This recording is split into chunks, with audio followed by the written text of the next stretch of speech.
The Springboks at the Rugby World Cup, the Proteas at the Cricket World Cup. Two reasons why the South Africans are smiling, they are feeling good about life. And two reasons why you shall feel very good about your life.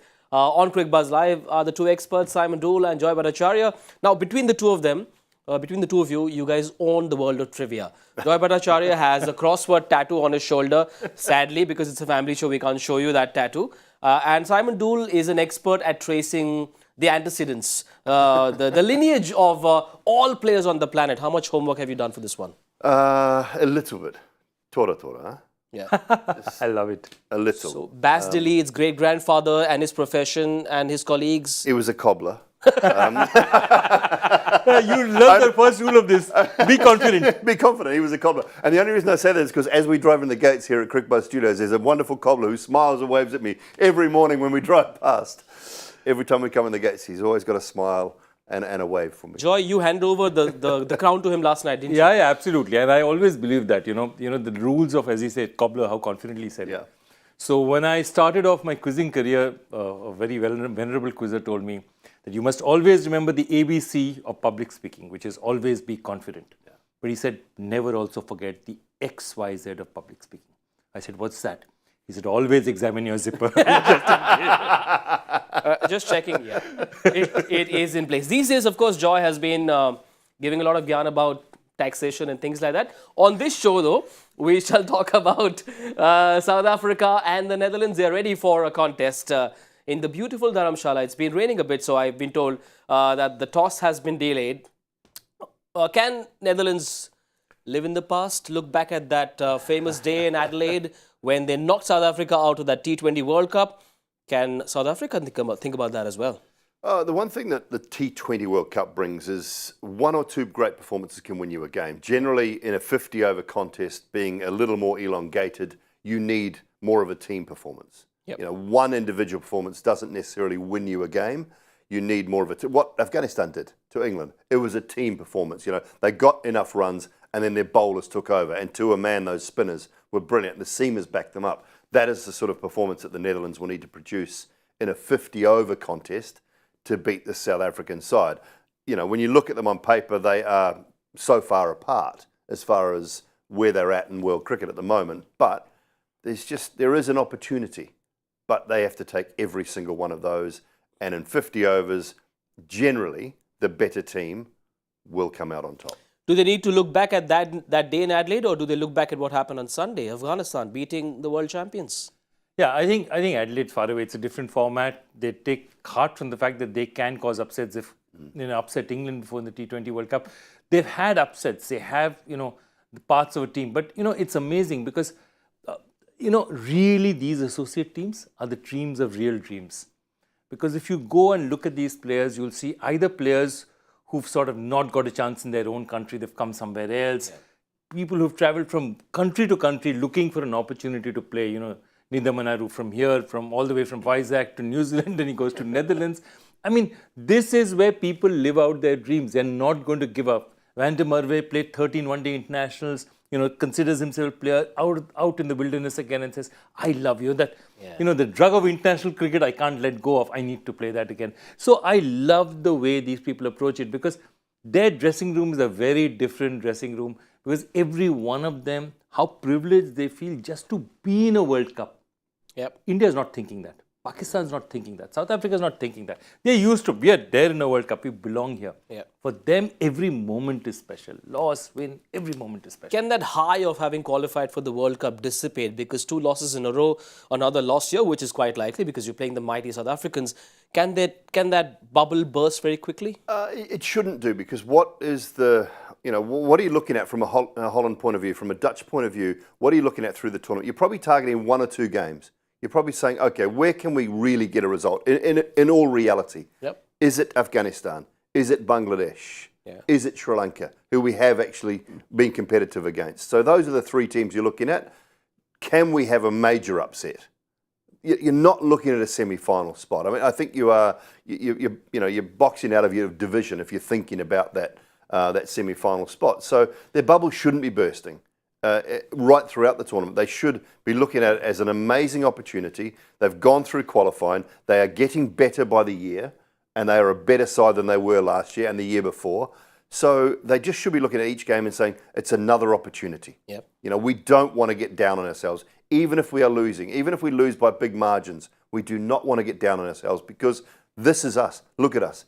How many Dutch teams have ever been to a World Cup before? Wait a minute. I want to come to you. You apparently played a bit of...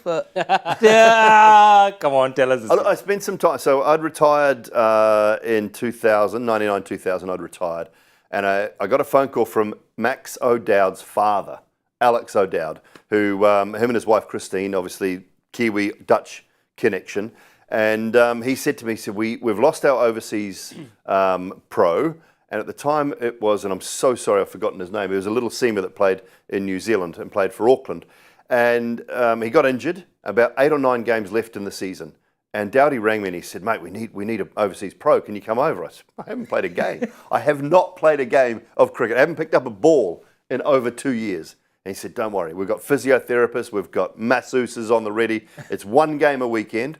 And you can spend Monday to Friday getting ready for the next weekend again. And he said, if you've not been to Holland before, it's a great place, really awesome. So I said yes. So I went off to Holland. I stayed in the house of a young lad and his brother and his mum and dad called Tom de Groot. Now, Tom de Groot scored runs against England at Lords. Yep. Okay, so I stayed at their house above their garage and I played at HCC.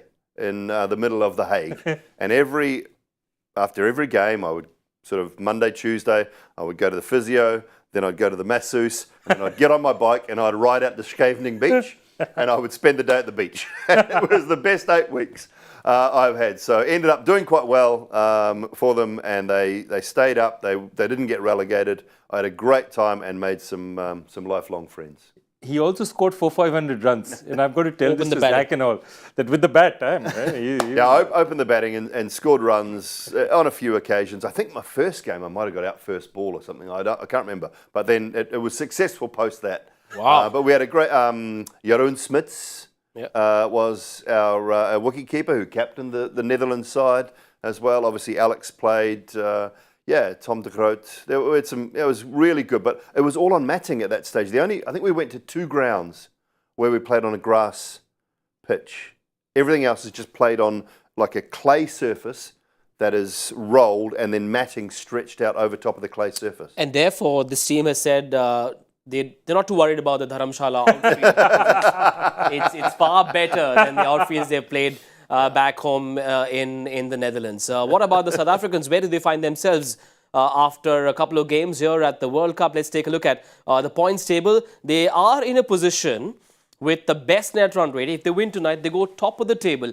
We've got to talk about the South Africa story. I hate to use the word chokers for them.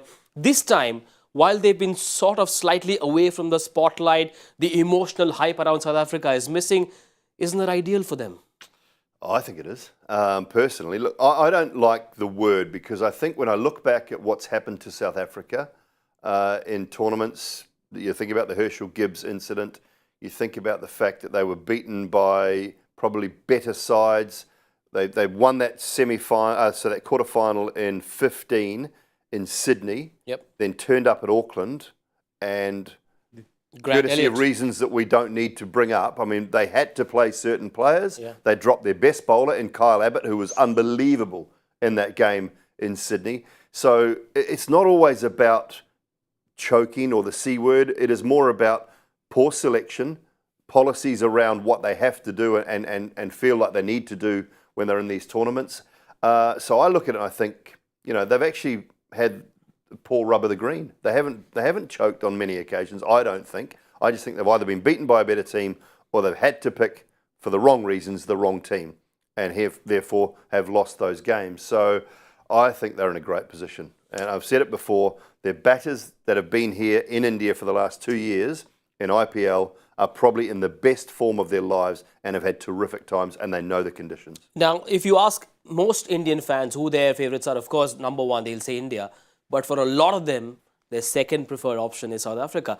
This team does enjoy a certain soft corner in the hearts of cricket fans across the planet. I think it does. But again, when we were talking about the top 4 teams, I don't think too many people were picking South Africa. So the normal picks everyone was going was India, England, Australia. possibly Pakistan. People were saying New Zealand's always, they're not meant to start in the first 6 because their job is to come to the finals later. So that's how it is. But South Africa wasn't being picked. But what he's also talked about is very interesting, that you've hit upon a certain amount of players who have hit a patch at the right time. If you see age-wise, you see Australia, it's a team in transition. Okay, the Warners and the Smiths, there's the end of their careers. They're going to go out. There's a new generation coming. There's always a bit of thing. Even India is just some amount of new blood. See, Shubman Gill is the only real new blood in the team, Shreyas and Shubman. And India works as long as the veterans and everyone comes. South Africa has this brilliant thing where with Deacock there, Bavuma in form. And the other thing is, what's happening is that when Bavuma was not in form, it was very difficult for South Africa as a team to play, because you have a captain who's not performing. Then you always ask the right questions that, why is he the captain? Why is he in the team? The moment Bavuma is getting runs with the bat, that voice is silenced. And the guys in the dressing room know that he's captain because he deserves to be here. He's as good as any of us. And he's a good captain. So as long as he can stay awake during press conferences. The ages are important though, Joanna. I think that's a really good point. I just sort of having a quick squiz through. De Kock is 30. Van der Dusen 30. What's he? 34. Markram's 29. Klaassen's 32. So a lot of batters are at their peak between 27, 28, 29, 30. So I looked through that and I think they've got a really, that's why they're so balanced. Miller 34, but understands the conditions so well. And that's one of the reasons that I thought they would be a title contender this time round. And, look, it might not happen for them, but I think they've got the mix of the right team this time round. Over the years, South Africa, especially at World Cups, have had a lot of these box office names. A.B. de Villiers, Dale Steyn. But I don't think this squad has any of those prima donnas. Does that work better for the culture of the side? I think absolutely. You've only got to look at what RCB do in a IPL tournament. Because they've had the biggest stars, but they've never won. And so having the biggest stars doesn't always translate to winning you tournaments. You have to have players across the board. And I think that's one thing that South Africa do have here.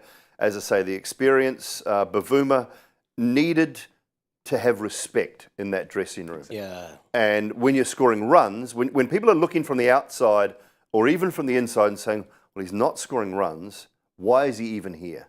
Why is he our captain? When he starts to score runs, then all of a sudden you think, well, respect in the dressing room. All the others start to think, okay, he belongs here. We belong with him. Let's follow him. Also, when you talk about the South Africans, they've had high-profile captains as well. Now, Temba Bavuma, does he inspire much confidence for an outsider watching from a certain distance? Is he the right man for the job? Well, I think he's the right man for the job right now. Firstly, he's had a phenomenal run with the bat this year. If you have a look at it, his average is among the top 3 in the South African team.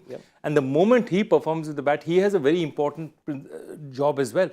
He is surrounded by a lot of really good hitters. So what you're going to do is you're going to see him, maybe Markram to a certain extent, play a bit of staying roles. They have brilliant hitters around them, the likes of Klaassen, the likes of Van der Dusen, the likes of Quinton de Kock. All the others can just tee off.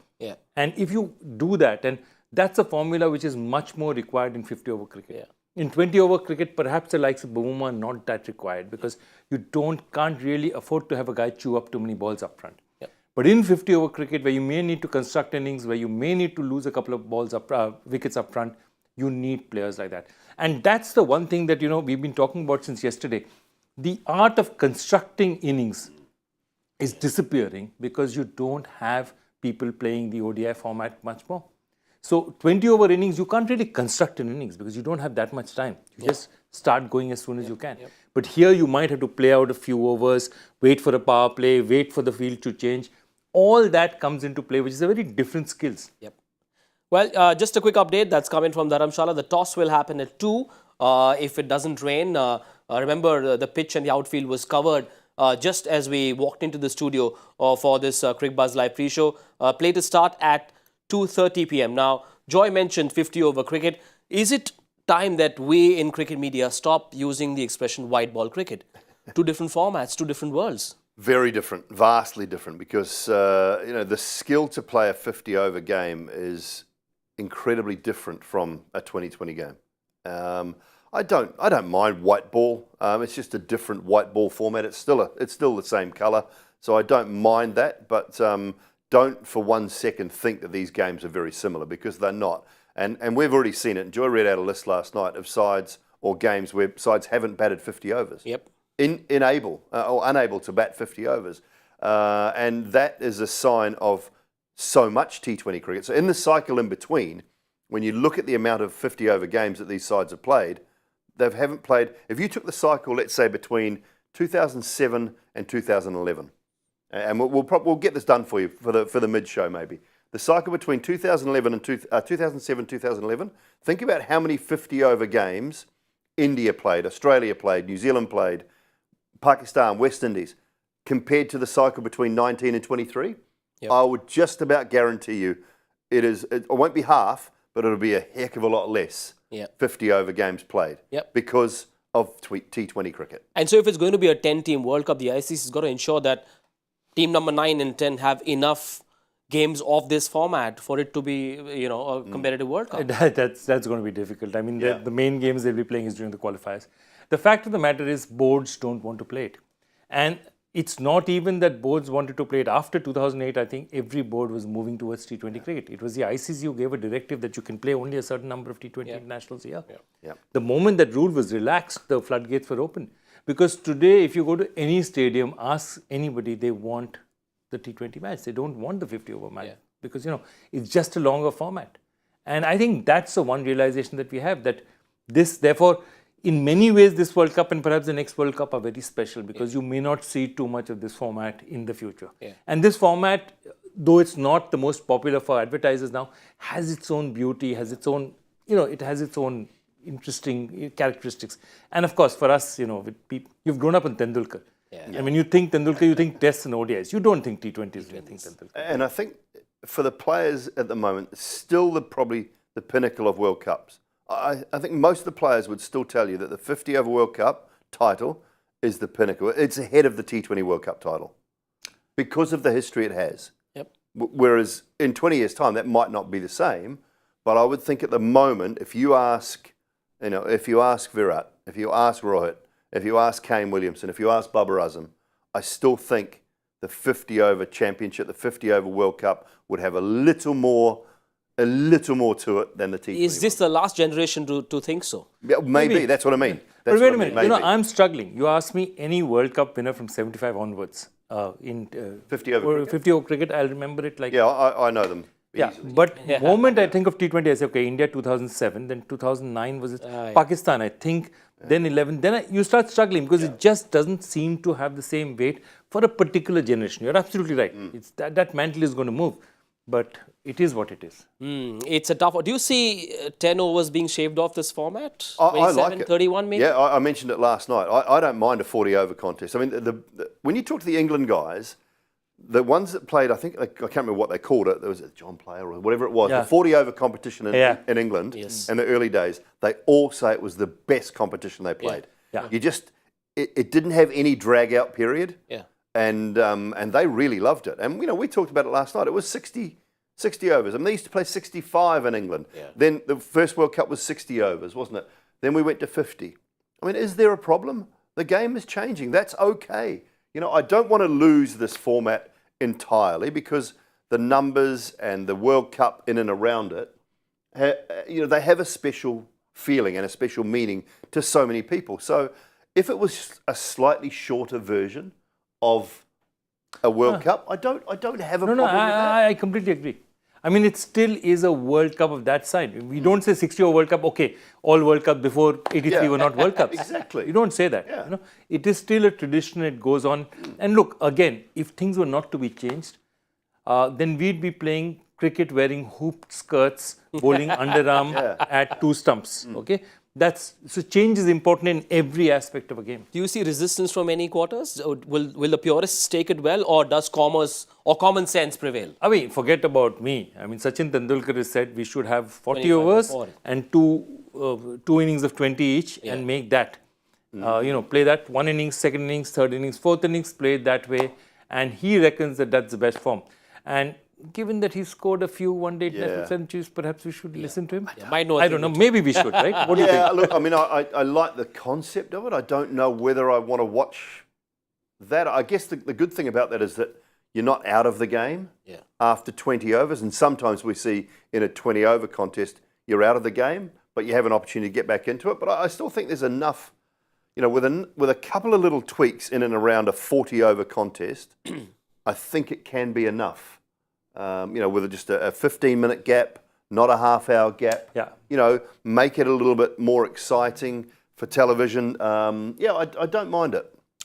With the new power play rules, is that one way from the ICC to somehow keep squeezing as much value as possible out of this 50-over format with 2, 4 and 5 outside the fielder? Is that something that's being done to pull this format out of the ICU? Yeah, I like it. I like the you know, what you are seeing now in that middle period is a lot more gaps. So you can find that area. There seems to be one more gap in the outfield. So I like what they've done there. Are there other little things we can do? Probably are, but you know, it's you need the sort of a raft of players and talent and umpires to sit into a room and just discuss what might be best and have, you know, bring in some of the younger guys that are playing nowadays, some of the younger players that are there now, some of the older players that have been there, done that. Bring in, you know, the umpires as to how the game should be run. There's got to be a round table discussion. Yeah, because I have one point, which is that in a very funny way, one-day cricket today is doing something which is encouraging genuine all-rounders. Because with this new rule, you can no longer be that it's, you know, even the fifth bowler who has to bowl, sixth bowler who has to bowl, they can't just turn their arm. They have to be proper bona fide bowlers, which is why you don't see Rohit Sharma bowling too much or the likes of Virat Kohli bowling too much, because today you have to be a better bowler than that. So in a very funny way, you are having a situation where one-day international cricket is turning around and really, one-day international cricket is actually giving you all-rounders, and the IPL is moving away from all-rounders by giving you an impact player. Impact player. So you're having a situation where T20 cricket is moving more towards specializations. And one-day international cricket, I feel genuinely it's a great thing, because today, if you have to bowl that fifth over, Hardik Pandya just can't walk up. He has to work on his bowling. So your fifth bowler is now a genuine all-rounder. Teams need genuine all-rounders. They can't have bits and pieces. Well, this sport, this format especially, is in transition, and therefore, for the future health of one-day cricket, the 2023 World Cup will, of course, give the ICC a certain direction in which this format is headed. Rains come down again in Dharamshala, which means we will have delayed play now. Simon, there's been a bit of rain for the last 2 days in the beautiful Dharamshala. How much does that impact South Africa's playing 11? I think they would have probably left Shamsi out as soon as they saw the surface, because there is more pace and bounce. I mean, we talked last night, I still think you should be playing your best 5 bowlers, but in these types of conditions, maybe Coetzee comes back in. And in a shortened game, if that is to be the case, maybe he comes back in because he provides a little more batting as well. So that's one of the areas that they might look at from South Africa. The thing about the rain up there is it's the outfield. The outfield's the concern, and I think that's what they're worried about. You can cover the pitch, you just can't cover that whole outfield. It was already in a pretty average state. So what had happened, the grass hadn't taken, so they had put a lot of sand on it and tried to cover the grass or the mud with some coloured sand. And if the rain comes down and it gets relatively heavy, then it becomes muddy, and that becomes a real issue. So that would be my worry and my concern. And you know, from a South African point of view, you're looking at banking 2 points. All of a sudden, you walk away with 1. Then that makes the job a little easier when everybody else is expected to get 2 against the Netherlands. That's the problem. When against a team who you think you should beat, you don't want to draw. You want a rain-out game against India, which New Zealand had in 19, if you remember. And it came down to a run rate. They were on the same points as Pakistan. I think they were on 11 points with Pakistan in that 2019 World Cup. And New Zealand snuck through because of that 1 point, that rain out against India. South Africa would have budgeted these 2 points already in their kitty. Now to walk away with 1 perhaps changes things just a little bit. But if you were to bring in Coetzee, would you bring him in for Keshav Maharaj? Shamsi. Because also the thing about it is, for whatever it's worth, finger spinners have a little bit more control. So if there's rain and the ball is wet, the wrist spinner is going to have even more trouble trying to control it. And it's a small ground. It is a really small ground. Altitude, ball will fly around here and there. So that's the only reason. And I think that in their thinking, by the way they play him, I think Keshav Maharaj is their number one spinner. They look at him like that. They regard him like that. And I don't think it's a bad thing as well. I mean, again, from Sultanpur in UP, that's where his grandparents left in 1874. Terrific averages out there. That average is actually a stunning average. Even better is the economy rate. Just look at that economy rate, 4.54. To have that in 23, that is a serious. Because remember, we are moving increasingly towards a situation where teams are getting 300 and 320s. So 6 and over is par. I mean, to go at 4.54 is fantastic. You'd go with a finger spinner over a wrist spinner? In wet conditions, absolutely agree with Joy. In dry conditions, I would play the wrist spinner all the time. And I think the fact that the Netherlands probably haven't seen a huge amount of quality wrist spin. I know they would have played Afghanistan a lot and probably played Noor Ahmed quite a bit. And so I would tend to go with Shamsi if the weather was all right and it didn't have that wet ball. But as Joy said, the finger spinners seem to have a little more control. It's been the story in this World Cup as well, isn't it? Santner, Jadeja, Shakib, Roelof van der Merwe is here as well. So it's a good phase for finger spinners. Yeah, absolutely. And I mean, I think Santner set two things. One is that, because you have far more control, if you have a pitch that is slightly receptive, as Jadeja is, you can be deadly. Because all you do is you pitch it at a certain place and either you turn or you don't turn, and then your batsmen are just stuck out there. You bowl at a particular pace. And it's like, it's like hypnotizing a batsman. He doesn't have anywhere to go. And people like Jadeja are smart about it. They keep coming at you so fast that you have no time to think about what you're going to do with the next delivery. So I think he does it in a particular way. Santner is another creature altogether. I mean, his use of the crease, how he slows down the ball. I mean, his variation of pace is something which is, So all these are very skilled bowlers. And that's what's one of the things that, again, 50-over cricket gives you. That because they have 10 overs to bowl, you can actually see them showing a lot of their ways because they're bowling in different phases of a match. And they're giving you different views. Simon, when you look back at South Africa's cricket history, you think of names like Pat Simcox, Paul Adams, Nicky Boye, Johan Boyta. Is Keshav Maharaj the best classical spinner they've had over the years? In a long time, in an absolute long time. I think, all those players you mentioned had decent careers, but not massive longevity, and in all three formats. That's one of the things that probably Maharaj has got a little bit. Is he a quality 2020 bowler? Well, that's, time will tell a bit more on that. But I think in Test match cricket and 50-over cricket, absolutely. And if you can cross all three formats, then you've cracked the atom, because it's not easy to do as a spinner to have success in all three formats of the game. So I would say he's probably got to be in the argument as the best. And it's a country that generally has produced just quality fast bowlers. They haven't had a lot of really good high quality spinners. So he's right up there in that argument. Kagiso Rabada is a name that comes to mind, and as a South African captain, it would take guts to not give him the new ball. You don't make that mistake. I think it happened. Was it a mistake? Well. And look what happened to that middle order, to the Australian middle order. Riled him up a little bit. Yeah, absolutely. So I think, and I've seen matches where he was not, again, that's another taking it to another level, where Kagiso Rabada was not good enough to get into the Punjab Kings first 11, was something that it was really difficult to sit in a chair and justify in any circumstances whatsoever. So no, I think Rabada is there. And Rabada is a very proud man. He has the ability to go and do things. He has the ability to really take wickets. And I think it's important for him to turn around. And I think it's a statement year for him as well. Because he's a young man at the height of his abilities. He was really considered the real goods. And then he's tailed off a bit in the middle. And I think this is the World Cup. This is the stage on which he needs to announce as, hold on, I'm one of the 5 best fast bowlers in the world. And he definitely, in terms of skill, he's definitely there. Well, just a quick reminder, those are his numbers against Australia. 3 quick wickets, 3 big wickets as well for Rabada. Remember, the toss shall happen at 2. Got the wickets of Steve Smith, Inglis and Marcus Stoinis. Toss at 2, first ball at 2:30.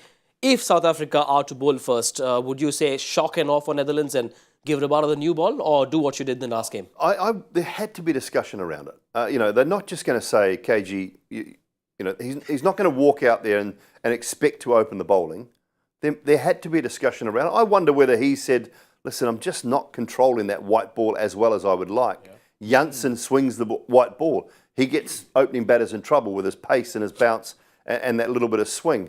And maybe KG just said, look, I'm better off after 6, 7, 8 overs. And that's when I would prefer it. It's still swinging a touch or just moving enough for me at that stage. So I'm happy to do that. But there's no way that he would have walked down into that park thinking he was going to open the bowling. And then Temba just said, I mean, imagine Temba walking up, Kakiso, I'm sorry, but you're not going to open the bowling today. I'm going to give the ball to Marco, who's over there. You know, it's like, it's not going to happen. So I just think that maybe there was a team discussion around that. Yeah, well, that's a bit of a pain in the neck for the captain. A headache for you, that's joy factor. Something that's talked about a lot. Mr. Bhattacharya, what have you got for us? Okay, of the 6 all-time leaders in this statistical category, 5 of them, Shubman Gill, Malan, Virat Kohli, Fante Dewson and Babar Azam are playing in this World Cup. Who is the 6th and on top of what category? You're not talking about Instagram following, are you? Because the bosses at the Olympic Association have been talking about Virat Kohli's Instagram following. You know, absolutely. I think, no, not Instagram. I mean, Babar Azam is big, but I can't see Fante Dewson having that many or fans. Dawood Malan. Or Malan.